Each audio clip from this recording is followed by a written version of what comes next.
everything was fine. Yeah, I was. That's what I was telling you, Roy. I didn't think the processor had anything really to do with it. It was more the that Fine. TPM and I was some other one. Well, and you're up. You know, I hear what you're saying. I can remember though when they first announced Windows 11, they talked about the generation version or generation 8 of the either the i5 or the i7. And my wife has the 7th generation, an i7 in her computer, and it didn't pass. And it came back and said because the processor was a 7th generation, not an 8th. Yeah, I have the same problem on one of my computers. We'll find out.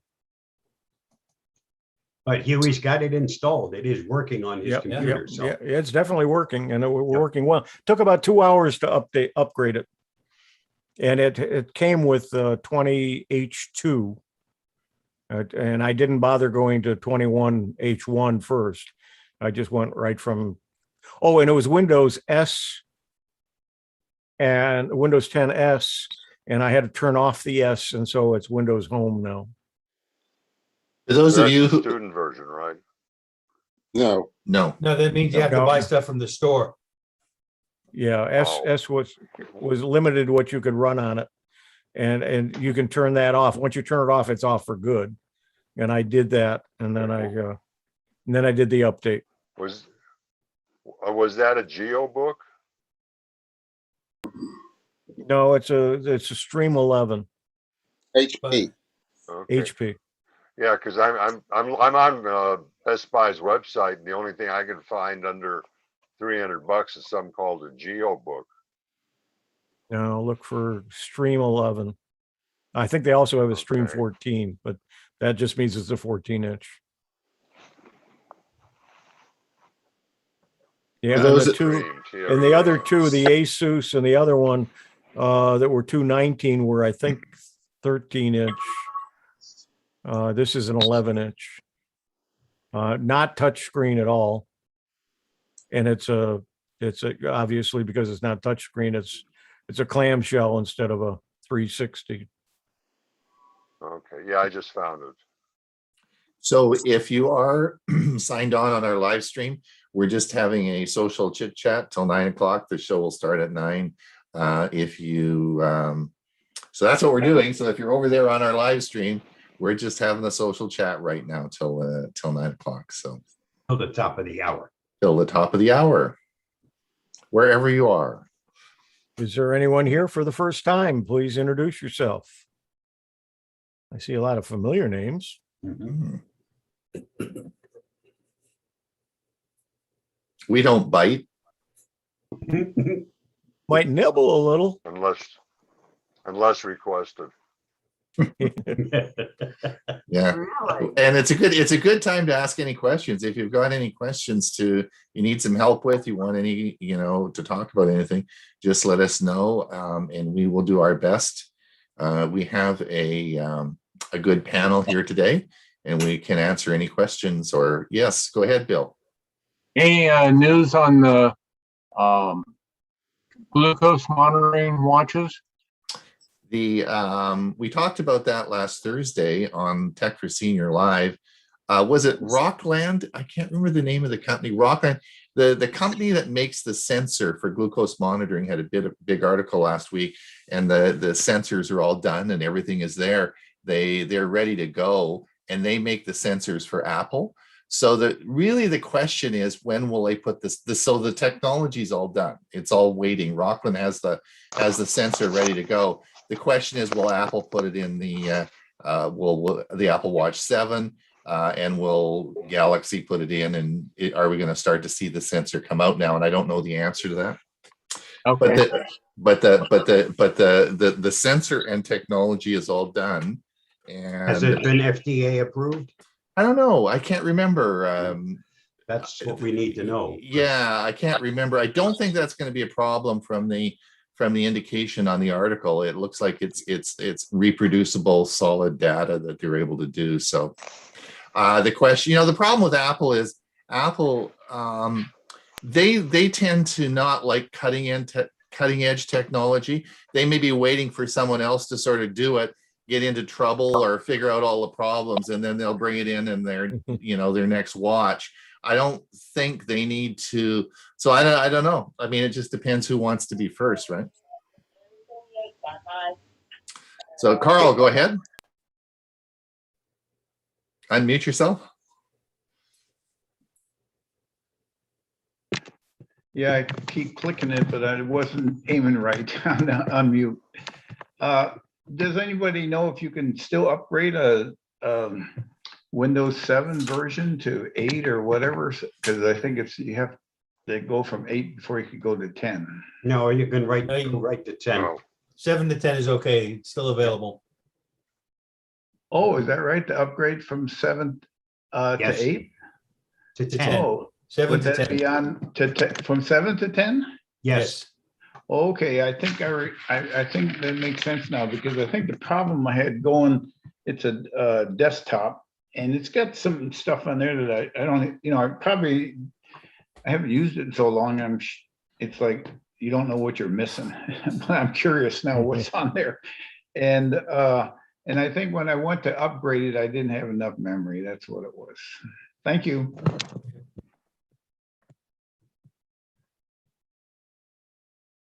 Yes, indeed. We'll be starting to see lots of upgrades coming. And of course, Bob's going to be talking about that later on today as well. So we'll have more on Windows 11 for everyone. Oh, he was asking about upgrading to 10. I'll be talking about upgrading to 11. Oh, can you go right to 11, or do you have to do 10 and 11? No. 11 is not yet officially available unless Right. you're a Windows insider. Okay. Okay. If you're getting it someplace else, don't do it. Yeah, that's right. We You're talk gonna about get that. more than Windows 11. Yeah. You're gonna get a nice infection to go along with it. Yes, indeed. There's only one safe way to upgrade to Windows 11, and that's to become a Windows insider. You have to have a Microsoft account, sign into your Microsoft account, and turn your machine to become an insider. And then you can get that upgrade if your system qualifies. Hey, Bob, you're absolutely right. I purchased the Office 365 and I got it all right there as an insider.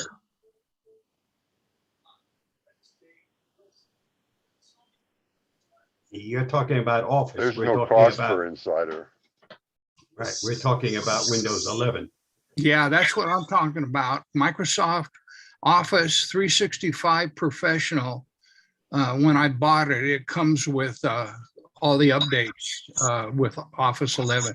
It took a little learning curve to learn it. Yeah, but that's not the same as a Windows Insider.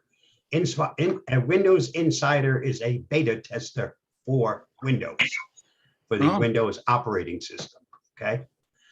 Something I've done since Windows 7. Actually, I did a premiere of Windows 7 for our senior center. I actually got a special autographed copy of Windows 7 for doing that. And that's not something that's done anymore. Who Yeah, I think autographed it?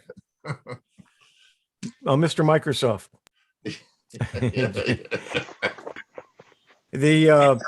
There is an Office Insider too, I believe, Bob. There is. I'm also already Yeah. running the inside office of Windows. You guys are so smart. And I don't like it. You have a couple of hands up for a while now. Yep. Oh, really? I'm sorry. Yeah, Dorothy and Mike. Dorothy. Dorothy, go ahead. Where'd you go? Carl, when I update or change from one old computer to a new one, I get one of these little Western Digital My Passport hard storage drives. They're relatively inexpensive and they'll hold almost everything that I have on my old computer. And because I really, really don't want to lose old pictures and old genealogy. So I just upload everything off the old computer onto one of these, dump the old computer And I've got all of my old data if I want to go back. Was that a comment for me? I didn't hear it. Upgrading doesn't. I heard the Upgrading. comment. I heard the comment, but was it directed to me? I don't know. Yes. Oh, okay.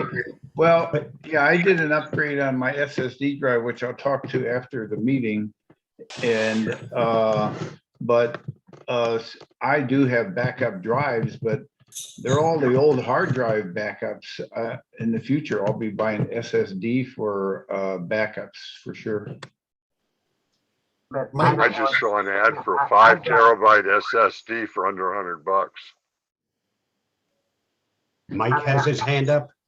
Sorry, Dorothy, were you finished? No, I have genealogy that I've been working on Right. since 1982, Right. and I sure don't want to lose. That's I'm right. not going to Yeah. live long enough to replace all that. Right. Right. Thanks, Dorothy. Mike, go ahead. This is probably a question for Bob. I was given 3 computers to do factory resets. They had Vista on them. Is there any use in trying to upgrade those to 10?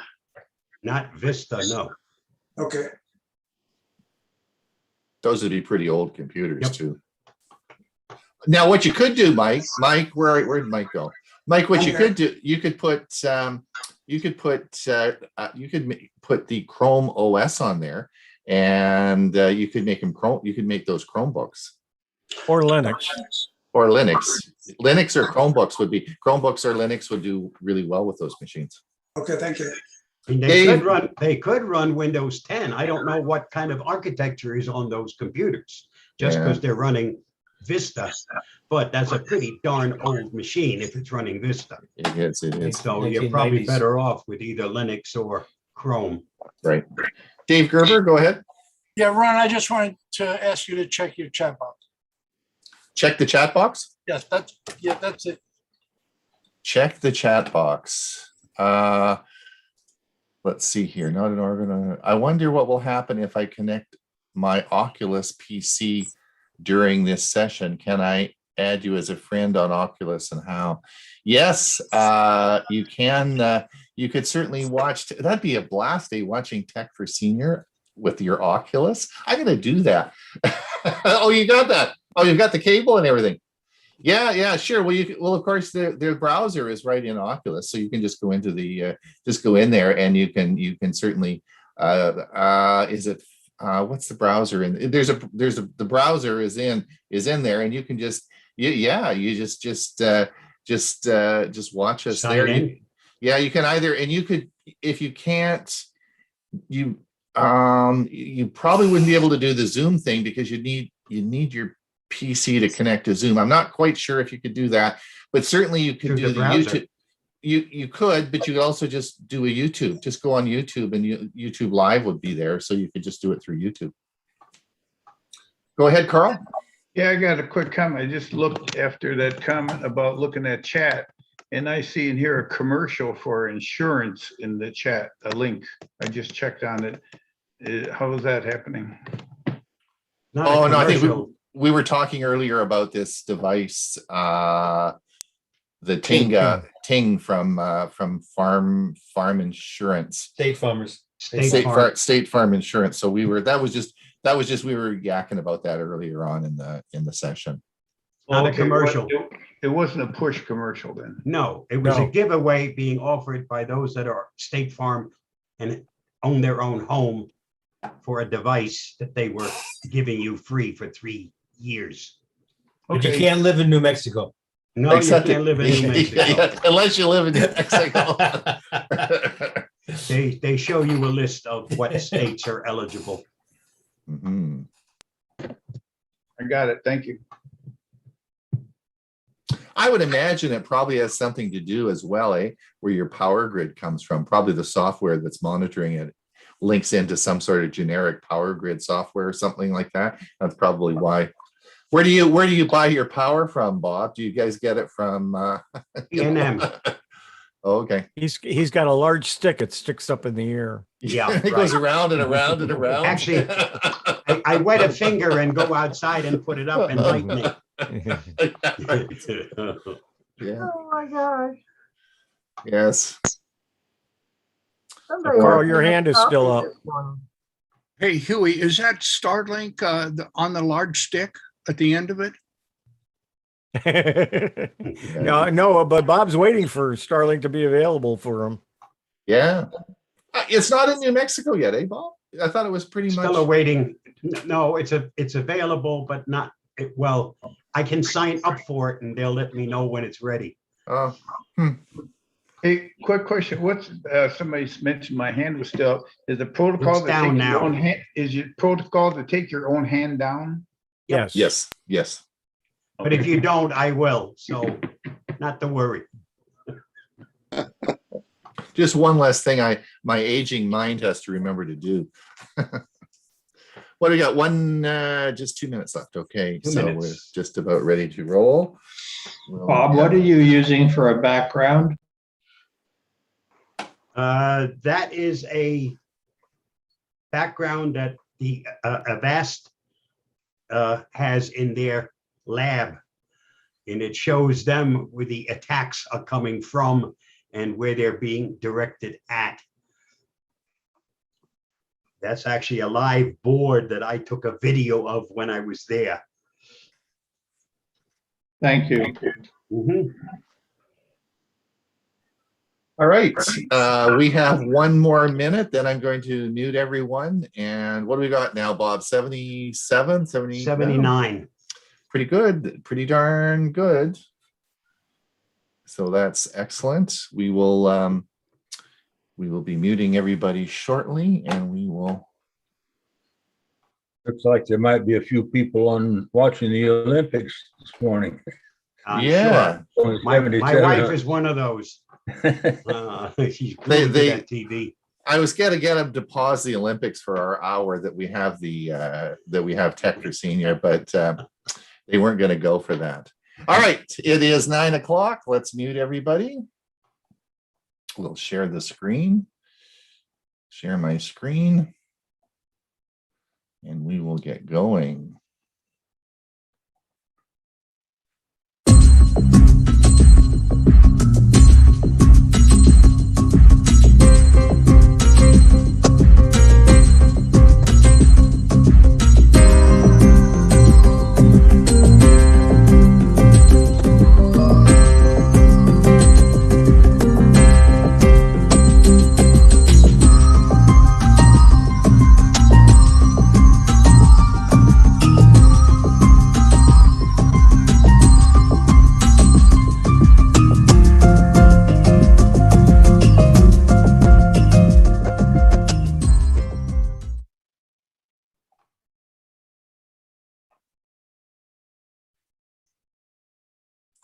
Tech for Seniors, episode 70.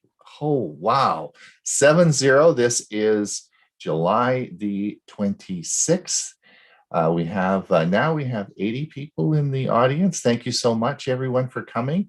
As I said, your enthusiasm keeps us going. We have, of course, we're streaming this over to YouTube as well. And we have a bunch of people watching. So even though everybody is getting ready for their summer, COVID sort of is passing us in some ways. I'm getting company this weekend and company the next weekend. So starting to open up a bit. Life is getting back to normal, and we still have a solid group of people watching and listening to what we have to say.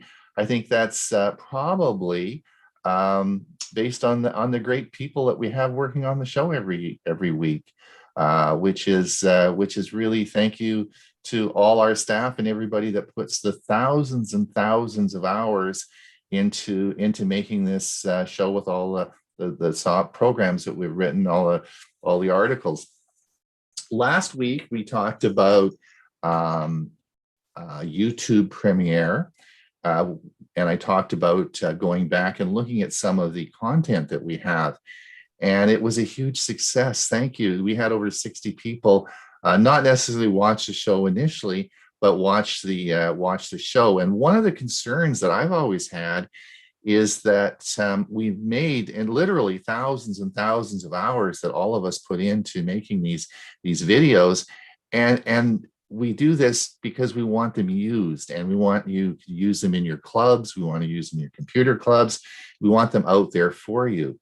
So the Premiere service that we started is taking what was done a year ago and putting it in a short capsule, like a 20-minute video of interesting topics of that particular week. And I'm going to try and keep it to about 20 minutes. And some weeks it might be Bob, and other weeks it'll be Hewie or myself. It could be Dewey, it could be Ray, it could be Bill. I mean, any of the segments that are out there, we'll try and pick the most interesting 20 minutes of that segment and put it out there for you. And this will be shown as the premiere at hour. And so this week coming up, we have episode 14A. You probably don't remember a year ago, but I talked on secure doorbells. We talked on doorbell cameras and which version of Ring to buy if you're interested in Ring doorbell. Hewie talked on a number of things. He talked on the two that he's going to talk about. One was called Flip, which is a service where you can get your digital coupons. And then he also talked about something very interesting, which was it was the what the heck was it called? It was a streaming service. It was called Suppose TV. Sorry, I can't read my writing. Suppose TV, and it was to help you choose which streaming service that you want. So those those three articles will be there, and they'll start streaming today on the Premiere service at 10:30. And if you don't know how to get there, just go to www.techforsenior.com, click on the streaming button there, and it'll take you right to our channel, and there it will start at 10:30. Speaking of streaming services, I want to take this time to thank Dewey so much for doing those 3 articles on streaming services. Those have been shown, well, I guess, around the world, and I daily get comments on wow, that was great, and what great article those were. So those were 3 excellent, very current, very timely shows on that he did recently, the last 3 on streaming services. So well done, Dewey. He has an interesting one for you today. I still haven't seen the steaks yet, so I'll talk to him in a minute yet. I still want to find out about his barbecue. He's being tight-lipped about this, so I don't know if he's having a good time with it or not. But I'm sure we'll talk about that in a few minutes. So thank you so much for doing that. This week, as you know, Tech for Senior Live is on Thursday. We're having a really good time with that. And by popular request, of course, we have this week, Chris Gould will be on from Geeks on Tour. She'll be our guest. We had Bill James last week, and that was always fun. Bill has lots of tech gadgets. We're all a lot more gadgets coming, so we'll never run out of gadgets. So we're all having lots of fun with that. Anyway, Chris Gould will be here, and they've been traveling all across the United States, so it should be fun to listen and see what she has to say. And she'll, of course, bring us up on any Google Photo stuff. So if you're around on Thursday morning at 9 o'clock, please come and listen to us talk tech for about an hour. That would be great. This week, thank you so much to Sue. Sorry, Sue, I don't know your last name, but Sue gave a donation this week to our coffee fund. And then Hewie, you got a new machine. Did you want to mention your new machine? Yeah, I bought a 200, no, you can't see it with the background, a $250 HP Stream 11, and it's capable of running the test version or the beta version of Windows 11. And I installed it. It took about 2 hours to upgrade once it finished doing all the stuff that a new computer does. And it's up and running. I've been installing some programs on it, and I haven't really started playing with it yet, but at least I got a computer that's got Windows 11 on it to test. Excellent, thanks. And Bob, you've been just putting out a string of videos on Windows 11 stuff. In fact, we're going to see one today, which is we're so fortunate that you're right off the mark on this, and you've got it installed and are doing instructional videos already on it. So well done. Yeah, I'm going to have to watch his videos to know what I'm Yeah, doing. watch his videos to find out. Yeah. So go to Bob's channel if we can't put, Bob sends me these all day long, like he doesn't understand I have other things I've got to do. And he says, what do you think of this video? And he's putting them out like crazy. So go to his channel and have a look and see, because he'll certainly, there's certainly really, really excellent videos. And of course, a very timely topic as we move into Windows 11. And then now, all right, Dewey, tell us what's with the steaks. Well, I am right now working on my story about infrared grilling. It'll either be a week or 2 weeks from today. And by the way, I want to comment on my background, which is different. I took this picture in 2007 in Shanghai, China. Shanghai is divided into two parts, the old city and the new city. I was standing on the old city side. It's divided by a river. It's called Puxi, and Shanghai, that part of Shanghai was the financial capital of the Orient for many centuries. And I'm looking at the new side of Shanghai, and what is startling is that 16 years before this photo was taken, there was but one 4-story building where you see all these skyscrapers. It's kind of astonishing. Amazing. It's called Shanghai Pudong. All right. So we're going to hear about your steaks, though, because I'm interested in this. Okay. You bet. All right. All right. And hungry. Yeah, right. And Ray, what's new with you?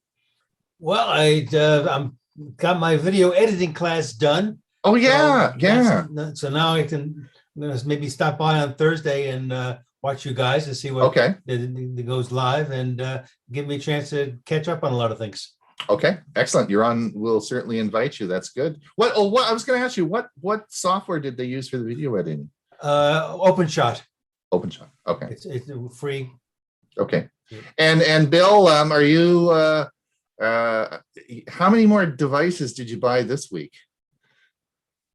Well, I didn't buy any this week. I have a couple coming, and I'm really excited. So I will tell you about those in the near future. For those, go ahead. No, go ahead. Well, I'm just going to tell everyone that this week I had my new air conditioning system put in the house, and I had an Ecobee. I never heard of Ecobee before. I heard of Nest and all this, but I was really interested to know all about Ecobee installed. And I'll tell everybody, I'll make a video on that and tell everybody about that. That was sort of cool. Ron, interesting enough, our power company, that is the smart thermostat they provide to their customers for free. Mm-hmm. Ecobee's been around a long time, actually. Yeah. And it's just the same one that you get commercially, but it's offered as their smart thermostat. Yeah, it's got some cool stuff. Bob, are you ready to roll?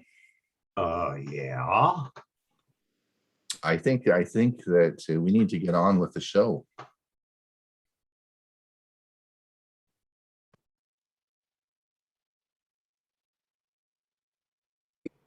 Here is the Avast Security News Roundup for the week ending July 23rd, 2021. Instagram finally gives users sensitive content control. This week, parent company Facebook announced that it was rolling out sensitive content control on Instagram, a filter to limit the amount of potentially upsetting content that the platform suggests to users in the Explore tab. Users are encouraged to click on the Explore tab when they want to discover other interesting accounts they do not yet follow. The types of accounts and content on Instagram varies greatly. The platform considers sexually suggestive or violent content to be sensitive. We believe people should be able to shape Instagram into the experience that they want, Facebook wrote in the announcement. Instagram does not allow hate speech, bullying, or any content that might present a risk of harm, but some of the allowed content may still be somewhat disquieting to certain users. The new sensitive content control feature allows those users to ensure they will not be presented with anything potentially upsetting. A nasty Linux System D security bug has been revealed.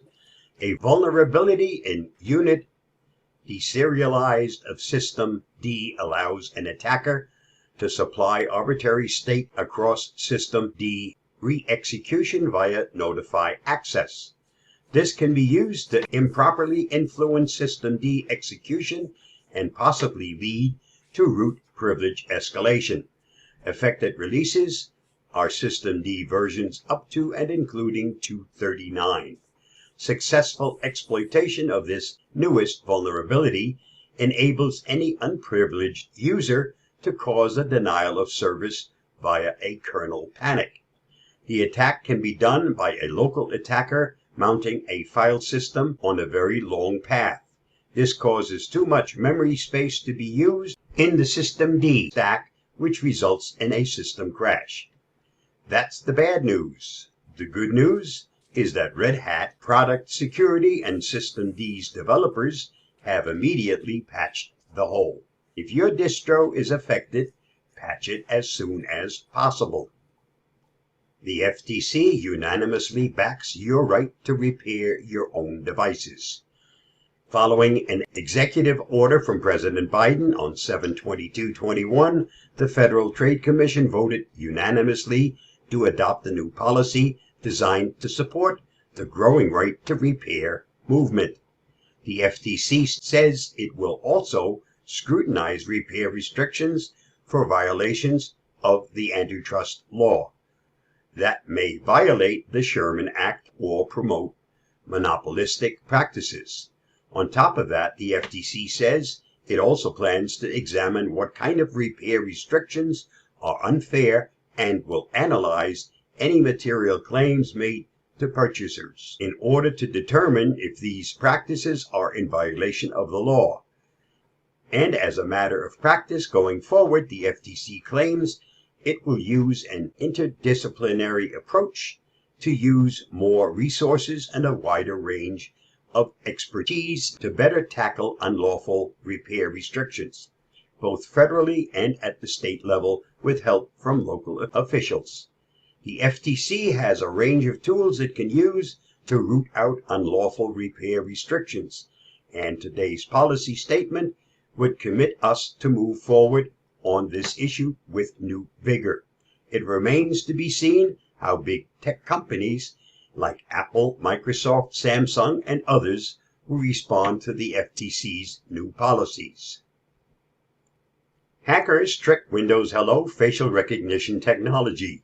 By using just 2 photos, white hat hackers were able to bypass Windows Hello facial recognition tech and unlock a user's system. The Windows Security Gate uses an infrared sensor to identify a user's face, so all the hackers had to do was manipulate a USB webcam to deliver the images they needed, and the system was fooled into thinking the owner's face was present. We created a full map of the Windows Hello facial recognition flow and saw that the most convenient for an attacker would be to pretend to be the camera, because the whole system is relying on this input, said one of the hackers. Microsoft has already patched the vulnerability. For more, see Wired. Venmo removes global social feed. As part of several updates that Venmo announced this week, the controversial global social feed that allows anyone to see the details of everyone else's payments will be removed from the money transfer platform as part of our ongoing efforts to continually evolve the Venmo platform while staying true to the heart of the Venmo experience. We are removing the global feed, and the Friends feed is now the only social feed that will appear in the app, the company posted in a blog. Other changes to the app include easier navigation, an option to pay with up to 4 kinds of cryptocurrency, and expanded privacy controls. The company says the updated features will be rolling out over the next 2 weeks. The TSA issues a second security directive to pipelines. Earlier this week, the Transportation Security Administration, a branch of the U.S. Department of Homeland Security, issued a second security directive to owners and operators of critical pipelines that transport hazardous materials. The initial security directive was issued in May following the Colonial Pipeline attack. It required pipeline operators to report cyber incidents to CISA, designate a cybersecurity coordinator, review security practices, and identify any remediation measures that need to be addressed. The second directive requires pipeline owners to implement specific mitigation measures, develop a recovery plan, and conduct a cybersecurity architecture design reviews. And that wraps up this week's Avast Security News Roundup. Stay safe, stay secure. I'll see you again next week. Bye-bye. Thanks, Bob. That was good. Do you want to go into your drivers? Do you want to do that now? Yeah, let's do that. Okay. Hold on, I have to close something on this end.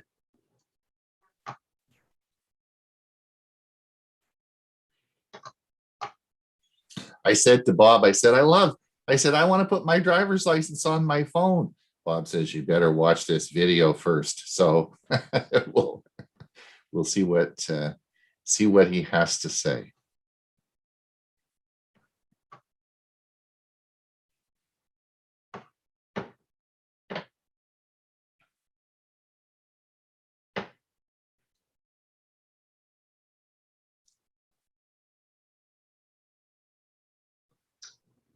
Are you playing it? I can't see the window. We can't see your window. Close. Must be a Windows 11 thing, eh? Yeah, no, it has to do with a Bob thing. You have to share what you're going to share. So yeah, that's helpful. Yeah. Open you up. I stopped sharing. I have to start sharing. Otherwise, it don't work. There you go. There you go.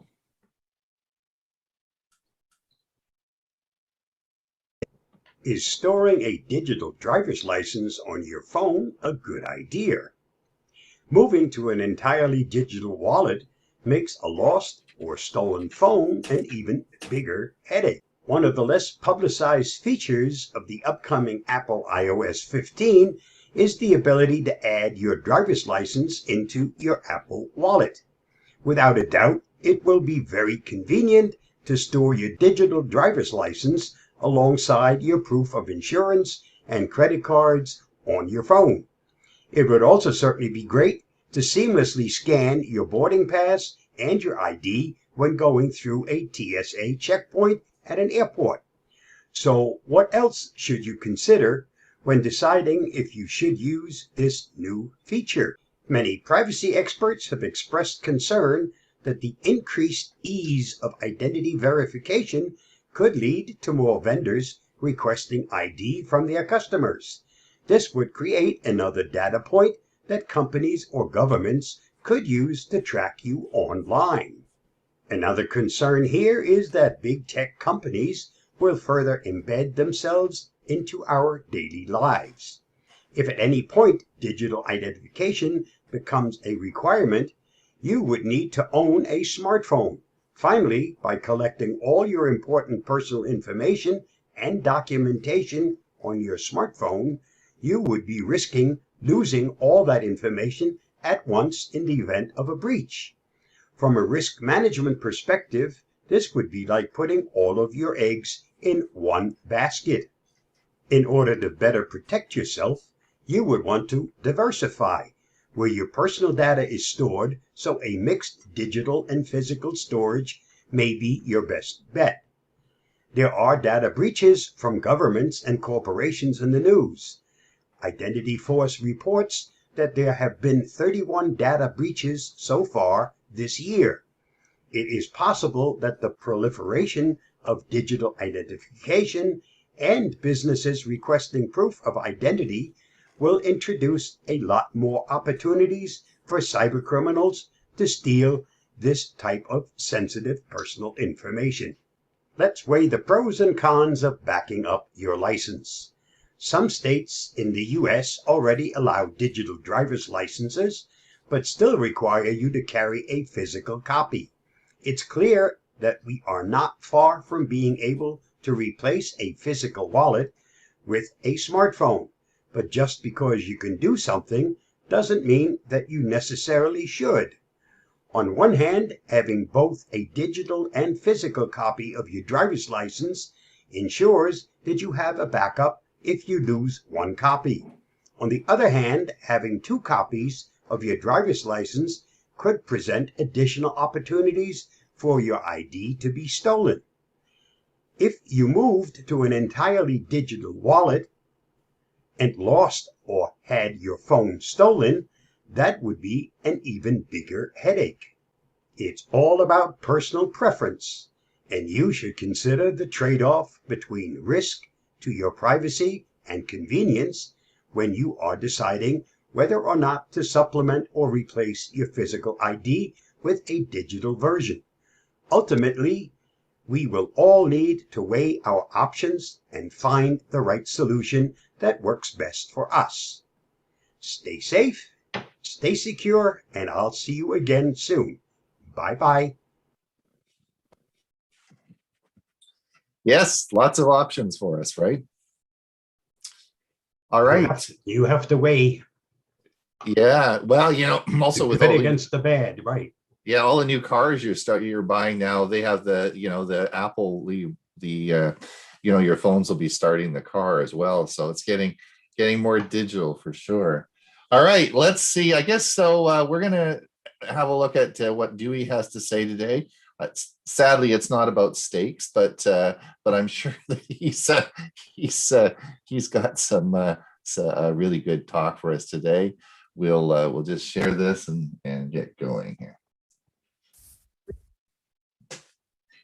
Good morning, friends. I'm Dewey, and my Tech Talk topic for today is Tech News Update, July 26th, 2021. I've unknowingly established a pattern of doing a general tech news update about once every 6 weeks. So let's take a look at what's going on in the world of technology today. ReviewGeek.com reported this week that Amazon began rolling out a masculine-sounding voice option to its virtual assistant, Alexa. The company is also introducing a new wake word, Ziggy, to trigger the assistant. There are two other notable voice options, Shaquille O'Neal and Melissa McCarthy. Shaq is in the house to make your speakers bounce, boom shakalaka, commented the former basketball great. Both celebrities bring their fun personalities to Alexa. You can say, hey, Melissa, or hey, Shaq, to access all of the standard features that Alexa has to offer. The celebrity pop personalities are available to purchase for $4.99 a pop. My Tech Talk last week was on the subject of on-demand streaming services. TFS viewer Jeff Wilkinson's left a great tip in the chat box that I'd like to share with you. He suggested that a useful tool to help a streaming service that best fits your needs, to find one that helps best fit your needs, can be found at www.suppose.tv. Write that address down. It's a good one. I checked it out, and Jeff's advice is good.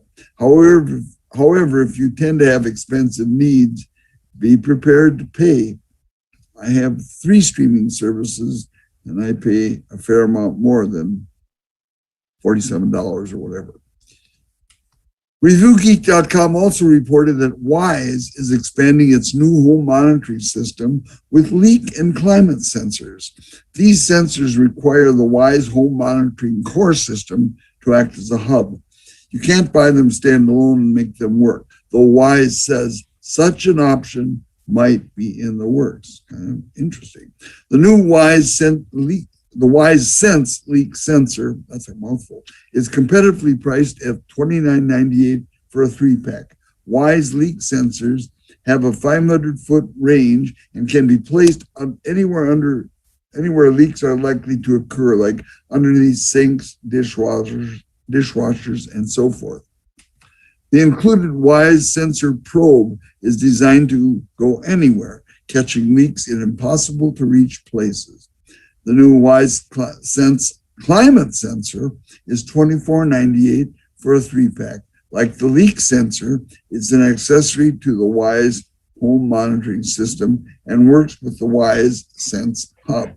It has up to 500-foot range and easily tracks temperature and humidity in any room when using the WISE app. So you got to get the app.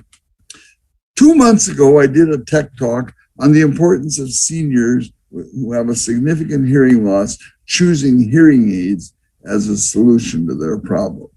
I mentioned that seniors with a significant uncorrected hearing loss were 30% more likely to experience a fall, 40% likely or more likely to be depressed, and up to 50% more likely to develop dementia. Those are startling statistics. Well, researchers at Johns Hopkins Bloomberg School of Public Health recently conducted a study to determine if hearing impairment was also linked with poorer physical ability. They recruited nearly 3,000 US adults, average age 79, who had different levels of hearing ability that ranged from normal hearing to severe hearing loss. Participants with hearing impairment were found to have significantly poorer physical function, especially balance, than those with normal hearing. Also, they had worse walking endurance. Nearly 6 months ago, I first told you about Locast, the free local broadcast TV streaming service. I put free in sort of semi-quotes, that was then operating in 29 US cities. Locast just announced that it's now beginning service in its 35th city in the US, Pittsburgh. This Locast service will also reach Morgantown, West Virginia, 75 miles away. Pittsburgh is also home to university students who may qualify for the Locast Cares program, which is a way for those who'd like to watch local TV channels but can't afford to donate $5.50 a month, which is kind of the requisite donation. It's the minimum that you need to donate to stop nagging interruptions every 15 minutes. Locast uses the internet to help TV viewers stay informed about local weather, news, sports, and so forth through local broadcast TV stations, especially in areas where OTA, over-the-air reception, can be unreliable. Locast operates under the Copyright Act of 1976, which allows nonprofit translator services to rebroadcast local station content without receiving a copyright license from the broadcaster. Locast is now available to well more than half of the US population, but isn't available in Canada because of differences in the way TV broadcasters operate there. CordcuttersNews.com reported recently that Amazon will add a huge collection of classic TV series, that's kind of plural, to both Prime Video and it's the result of a deal. It'll be in both Prime Video and IMDb TV. It's the result of a deal with Sony Pictures TV that will bring content from producer Norman Lear, including All in the Family, Maude, Different Strokes, and The Jeffersons, to cite a few examples. The titles will be divided between Prime Video and IMDb TV and are mostly already available. By the way, Norman Lear turns 99 tomorrow, July 27th. Happy birthday, Norman. Sling TV announced this week that their newly redesigned user interface officially launched on Fire TV streaming devices. It has an improved grid guide, more personalization features, and an easy-to-navigate interface compared to the aging UI still used on Roku and other streaming hardware. I like that interface on Roku. Anyway, the new UI will arrive on Roku later this year and eventually find its way to both Apple TV and Android TV devices. Another recent article from cordcuttersnews.com revealed that 82% of U.S. households with broadband subscribe to at least one SVOD, streaming video on demand subscription. In other words, they subscribe to at least one. In fact, most streamers subscribe to about 4 streaming services and pay a monthly bill averaging $47 for them. I subscribe to 3 and pay more than $47, I'll tell you that. The majority of those are older viewers who still prefer watching traditional TV. 77% are above age 55, and 50% are retirees who are less likely to have kids in the home. They also tend to be less affluent and like to save money by being cord cutters, which is one of the big reasons we do it, but there are other reasons. Finally, in a July 15 story at reviewgeek.com, Aston Martin, the automaker, just revealed its hybrid plug-in supercar, the Valhalla. It'll star in the upcoming James Bond film, No Time to Die. By the way, upcoming means about maybe 2024. At the beating heart of Valhalla is its all-new powertrain featuring 3 motors. Foremost is a 4.0-liter twin-turbo V8, which produces 737 horsepower at 7,200 RPM. That's phenomenal. 2 more electric motors add an additional 200 horsepower. It does 0 to 62 in 2.5 seconds, except part of the tires probably don't make it because they're on the track. Valhalla's infotainment display supports Apple CarPlay and Android Auto. That's nice to know. You get all this for just $1,260,000 USD or $1,582,800 Canadian. Now that's today's estimated price, but the Valhalla will first be built. It won't show up in dealer showrooms until 2023. Well, thanks for watching. That's my Tech Talk story for today, and I'm sticking with it. Stay safe, and good Lord willing, I'll be back next week. So Ron, are you buying one of these soon? It's already ordered. All right. It's already ordered. I'm waiting for the video. Yeah. Just yes, indeed. That's quite the car. That's going to be really amazing. Just to show you that great minds think alike.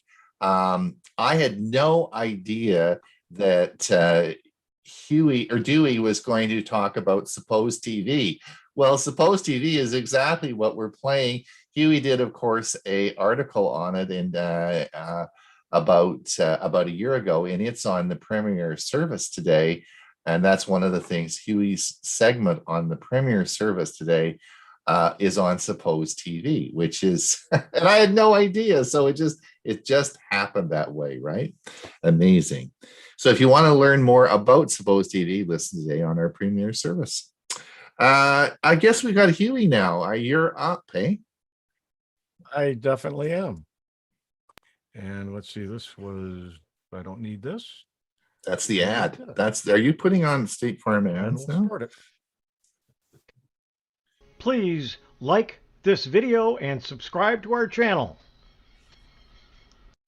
Facebook Tips Part 4. Privacy Settings Continued. I'm Hewie Poplock.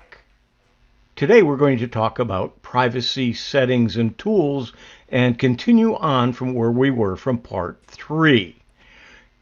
We have previously talked about the settings and the settings and privacy, which we clicked here, came up with the page that we're on. We went through the general settings, security and login, and your Facebook information. Then we started for Part 3. We talked about privacy. We talked about the privacy shortcuts, check a few important settings, manage your profile, learn more with Privacy Basics.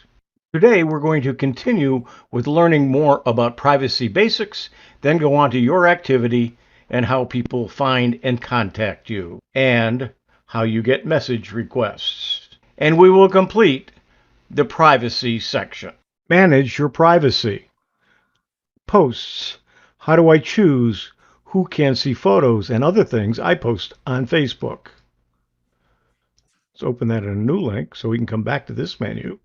Every time you post a status update, a photo, or a video, you can choose who can see it. You use the menu at the top of your post to choose the audience. Most people want to share things with their friends. You can also choose to share publicly or with a specific group of people. To let anyone see something you post, including strangers and people who aren't on Facebook, choose public. If you accidentally share a post with the wrong audience, you can always change it. Go to the post and open the menu in the upper right-hand corner. Choose which group of people you want to be able to see the post. If you frequently customize the audience for your posts, you might like using lists. Lists help you organize group of friends. You can choose from close friends, acquaintances, and restricted or create your own custom lists. To add friends to a new list, log into Facebook on a computer. Then go to the Friends section on the left side of your news feed and click More. To create a custom list, click Create List, then name your list and add friends. To add friends to an existing list, click See All Friends. Next to a friend's name, use the menu to select the list you want to add them to. Timeline. How can I manage what other people post on my timeline? You get to decide whether friends are allowed to post things on your timeline or not. To manage who can post on your timeline, go to More, type Settings, and select Timeline and Tagging.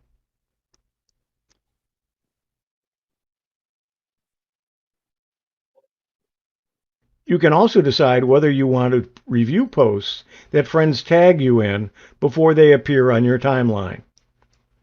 Keep in mind that a post you're tagged in might be seen in newsfeed or search results before you've reviewed it.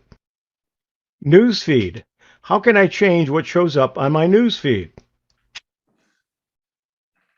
Everyone's newsfeed is different because it's based on your own activity on Facebook. Things like who you're friends with and which pages you like help determine what shows up. There are a few steps you can take on a computer to manage what shows up in your newsfeed. If you know you want to see posts from certain people, add them to your close friends list. You can even choose to get a notification every time they post. To add people to your close friends list, click on Friends List on the left side of your news feed. Select Close Friends. Click on Edit List and choose which friends to include. Another way to make sure you see content you care about is to like pages about people, organizations, and topics you find interesting. You can use search to find the page you're interested in. Then navigate to a specific page and click the Like button. Posts from pages you like may appear in your newsfeed. If you're not interested in posts from a certain friend or page, you can unfollow them and you won't see their posts in your news feed anymore. People and pages you unfollow won't be notified, and you can start following them again at any time. To unfollow, click Following in the lower right corner of their cover photo. What shows up in Facebook search results? You can search for anything on Facebook like people, pages, groups, videos, or topics like recipes. Search results are personalized and are based on many factors like connections on Facebook and the relevance of the content to the search query. Search results only include things visible to you. Let's take a look at what this means. Any post you've shared exclusively with your friends will only show up in your friends' search results. If you've made a public post, anyone may be able to see it when they search for something related to what's in your post. To manage who sees your posts, you can use the menu at the top of your status updates, photos, or videos. If you've hidden posts from your timeline, no one can see them on your timeline, but they may still show up in search results and other places on Facebook. To find and manage who can see these posts, tap on Activity Log in the menu below your cover photo on your profile. More privacy settings and tools. We've covered the privacy shortcuts. How about your activity? Who can see your future posts? You can mark on there whether you want it to be friends or friends accept or public. And there's more as well. You can specific friends or only me. We'll close that. So you can change that information, and that's generally what you're going to see in some of these. Review all of your posts and things you're tagged in. You can go to the activity log by clicking here, and it'll show you that information. Limit the audience for posts you've shared with friends or friends with. Limit the audience for posts you've shared with friends of friends or public. And you can limit that. Who can see the people, pages, and lists you follow. You can have it set for public again, friends, friends of friends, or just you. How people can find and contact you. Who can send you friend requests. You can have everyone, you can have, or you can limit it. Who can see your friends list. You can set it to be only me. No one else can see who's on your friends list. Who can look you up using the email address you provided. Again, you can list it or not. Who can look you up using the phone number you've provided? Of course, if you don't provide one, they aren't going to be able to use it anyway. Do you want search engines outside of Facebook to link to your profile? Should be set at no. Unless there's a specific reason you want. Unless there's a specific reason that you want to. How to get message requests. Decide whether message requests go to your chats list, your message request folder, or whether to receive them at all. Potential connections, friends of friends on Facebook, chats, you can edit that. And you can say message requests or don't receive requests. Other people, others on Facebook, again, you can set what they can do and accounts on Instagram as well. Don't forget Instagram is owned by Facebook. So that's it for this page of privacy and settings tools. Please like this video and subscribe to our channel. That's the end of a four-part series. Thank you. Thank you, Hewie. And I have them all four on my channel, and I also have made a group. Excellent. Thank you. And I was doing that. You may want to play this back and go over your Facebook settings. That's what I was doing as you were going along and having a look at those. Bob, now Bob produced, we had a question and someone asked and said, is Windows 11 going to look like Windows 10? And Bob did a video on this. I thought it was so interesting. Bob, do you want to play that now? Mm-hmm.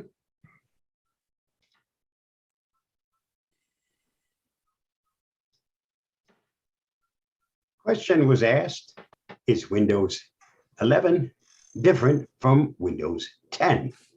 And the answer is, it depends on lots of things. And there are, of course, differences in Windows 11 from Windows 10. But as far as does it look any different, it depends on your settings. If you look at my screen, it's not what you are used to seeing when people talk about Windows 11. That's because I can change what appears on my screen. Do a right click on any empty part of the screen, and under personalize, when this opens up, I chose this as my background. And I got this from one of the pictures that I had taken. So it's one of my images that I'm using as a background. When you first set up Windows 11, it probably will look like this. This is what most people get to see when they first come up with Windows 11. And yes, it's radical. but it doesn't have to stay this way. Again, right click, go to personalize, and I can go right back to where I started before I made any changes. And as you can see here, there are some other changes. This one has the light background, still that same abstract cloud formation, but there are others. And you choose what you want for your background. You can change your colors, your themes, all sorts of things. You also have control on one window for display or two windows to display if you happen to have two monitors or a laptop and a monitor. One, you can have two separate displays. Just don't do what I just finished doing, and that's making a recording of all of this. But I was demonstrating on screen number 2, and by default, it's screen number 1 that was being recorded. And screen number 1, I didn't have the same display on screen 1 as I did on screen 2. So you need to be careful when you do make changes, and if you have more than one monitor. Biggest change is Windows 11 has its taskbar in the center of the screen. There's still a start menu. No, it's not all the way on the left side of the screen. That's because the taskbar isn't all the way on the left side of the screen. There used to be what they call a fix, or a way of manipulating it so that this would go back to the left side of the screen to be more like it was in Windows 10 and Windows 8 or 7. Microsoft has now put a stop to that fix. It won't work. Besides, if you're going to use Windows 11, you might as well get used to Windows 11. Otherwise, why not stay with Windows 10? Windows 10 is going to be here for quite some time yet. It's supported all the way up until 2025. So there is not a reason that you need to change over to Windows 11. If you like something new, something a bit different, maybe you want to take a look at it. If your system is ready for Windows 11, you can change over to Windows 11. You then have 10 days to decide whether that's something you want to stay with, or you can just revert back to Windows 10.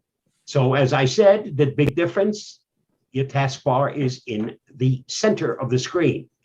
There's still a start button, but it's not all the way on the left. It's now on the left side of the taskbar, which is in the center. When you click on the start menu, guess what? It looks different. It's supposed to be different. And you can still get to all of your apps as you could when you were using Windows 10. Some suggested ones are pinned, makes it easier to get to those that you probably use quite often. There are also some recommended ones on the bottom. There's a more button, so there are quite a few others that you can choose from. And if you click on all apps, this is pretty much what it was before, a listing of all your apps in the start menu in alphabetical order. There's also a search bar. So if you know which app or program you're looking for, you can type it into the search bar, type what you're looking for. And as soon as you start typing, there it is. But in the start menu, you don't really have to open up the search bar. As soon as this opens, start typing. It automatically fills it in on the search bar. One less step, and you still wind up at the same place. That was also available in Windows 10. You didn't have to use the search bar. You could simply open up the start menu and start typing for what you're looking for. And you don't have to just look for apps. You can look for settings. You can look for all kinds of things. As it says here, find results in apps, in documents, or on the internet. So that's your start menu. The other one is your desktops. You can have more than one desktop. So if you're working on a bunch of things, set some of them up on one desktop, and you just open up the appropriate desktop. This is the widgets. We got a hint of this in Windows 10, the very last update gave us something about news and weather. Well, basically, that's what the widget is, only instead of it being here, where you could see just a little pop-up, now it has its own widget, and when you open it, it gives you the weather, and you can do some changes in here. You can add widgets once they become available. You can watch your photos on this date, all kinds of things. You can have a watch list for stocks and whatever. That's what the widget is all about. You can also add things to the taskbar. For instance, I wanted a quick little way to get to my settings. Yes, there's a shortcut key. You can use the Windows key and the I key, and you go to settings. Once settings opened, I pinned it to the taskbar. So now all I have to do is click here, and my settings opens up. And you'll notice this looks different, but you still have all the same things that you can get to as you did in Windows 10. Your File Explorer, when you open it, it probably looks a little bit different to you. Certainly the icons have changed. Just some of the changes in Windows 11. By no means even a small inkling of all the changes. I have a Windows 11 playlist on my YouTube channel where I produce videos of some of the new things within Windows 11. And if you're interested, take a look at it and see if you can learn something before you change over to Windows 11. My only advice is, if you intend to use Windows 11, then use Windows 11. Many people are looking to see, how can I make it look like Windows 10 or Windows 7? Best way to make it look like Windows 10 is to stay with Windows 10. If you want to use it like Windows 7, then why not install Windows 7? I don't recommend it. It's no longer supported. But if that's what you want to run, it is your computer, and it is your choice. Now, since I produced this little video, guess what? You can now put that taskbar to the left-hand side. You have an option when you go in there. So I guess Microsoft had enough complaints that they made a change. That's how quickly, if you're on the insider, you're going from one to the next very, very quickly. Also, if you're an insider, you're a beta tester. And a beta tester is not designed for the faint of heart, because nothing says that the next version that's released will crash your computer. That's the chance you take of being an insider. So don't make it your main computer as Windows 11 beta testing, okay? Those are the only advices I'll offer. Thanks, Bob. Probably lots of questions in our question and answer period for you. Thank you so much for doing that. Okay, I also posted a link in the chat for the channel that I have devoted to Windows 11. Has lots of tutorials, tips and tricks. You'll find that in the chat. Thanks so much. Ray, you're going to be up in a second. I just want to say goodbye to our YouTube group. Thank you so much for coming. We'll see you again next week. If you want to come over and participate in our question and answer period, we have room. We've got 77. Yeah, so we've got lots of room over here. Come on over and Bob will let you in and you can participate in the Q&A session. And to remind you of, well, if you stay on the channel, our premiere service will start at 10:30. So you're up, Ray.